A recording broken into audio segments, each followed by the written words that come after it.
விஜய் அவர்கள் மேலே கான்ஸ்டண்ட்டாக வைக்கப்படக்கூடிய விமர்சனம் திமுகவை வந்து அவர் எதிர்க்கிறாரு. ஆனால் பாஜகவை பற்றியோ இல்லைன்னா அதிமுகவை பற்றியோ பெருசாக அவர் வந்து சாடலை அப்படின்னு சொல்கிறாங்க. பட் அவருடைய கோலில் ரொம்ப தெளிவாக இருக்கிறாரா? என்னுடைய குறிக்கோளை நான் டைல்யூட் பண்ண விரும்பலை எல்லாரும் பற்றி பேசி அப்படிங்கிறதுல அவர் ரொம்ப தெளிவாக இருக்கிறாரா? நான் பல முறை சொல்லியிருக்கிறேன். ஸ்டாலின் எதுக்கு மோடி எதிர்க்கிறார்? தமிழ்நாட்டில் யாரால் அச்சம்?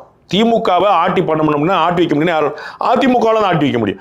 அதை விட்டுட்டு ரெண்டாவது கட்சி நிலையில் இருக்கக்கூடிய பாஜகவை ஏன் குறிப்பிடுறாரு? ஏன்னா பாஜக ஆல் இந்தியா கட்சி. அவர் மோடியை சேலஞ்ச் பண்றது மூலமா தன்னோட ஸ்டேச்சரை உயர்த்திக்கு பார்க்கிறார். அதே மாதிரி அந்த தெளிவு வந்து திரு விஜய்க்கு இருக்கு. அதனால தான் அவர் ஸ்டாலினை தவிர அவர் யாரையுமே பேச மாட்டார். ஏடிஎம்கே வந்து நான் வந்து கண்டுக்க மாட்டார். இன்னும் சொன்னா ஒரு எல்லல் பண்றார், கேள்வி பண்ணார். இந்த சும்மா குறுக்க ஓடிட்டு வச்சுக்கிட்டு இருக்கக்கூடிய அது பாஜக கூட்டத்தில் இருக்கக்கூடிய மற்றும் பலரை பற்றிலாம் நான் பேச மாட்டேன்னு எல்லல் பண்றார். அவரை புறக்கணிச்சுட்டு திமுக குறிவிக்கு தான் ஏடிஎம்கே செய்ய வேண்டியா இருக்கும். அவர் போடுற டிராப்ல அதிமுக கரெக்டா விழுது. அவர் ஒரு டிராப் போட்டு சும்மா சின்ன பிள்ளைங்க ஓரமா போயிடாதுப்பா அப்படின்ட்டார்.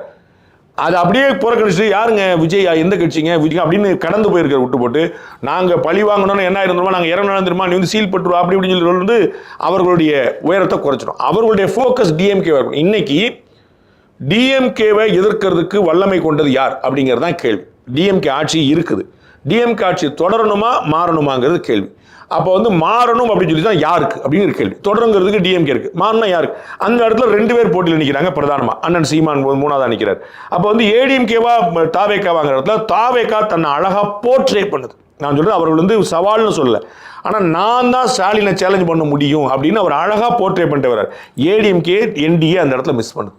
அவர்கள் வந்து இறங்கி அடிச்சு நான் வந்து டிஎம்கே என்னால் மட்டும் தான் காலி பண்ணணும், என்னைக்கு டிஎம்கே ஜெயிச்சிருக்கு, என்னைக்கா ரெண்டாவது முறை ஜெயிச்சிருக்காங்களா அப்படின்னு அவங்க அந்த மாதிரி நெரேட்டிவ் செட் பண்ணி கொண்டு போறதை விட்டு போட்டு அவங்க வந்து விஜய் கூட மற்றவங்க கூட இந்த மாதிரி போய் வந்து நிற்கிறது வந்து அவர்கள் தான் பலவீனம். அந்த விஷயத்தில் விஜய் ரொம்ப கரெக்டாக மூவ் பண்றார்.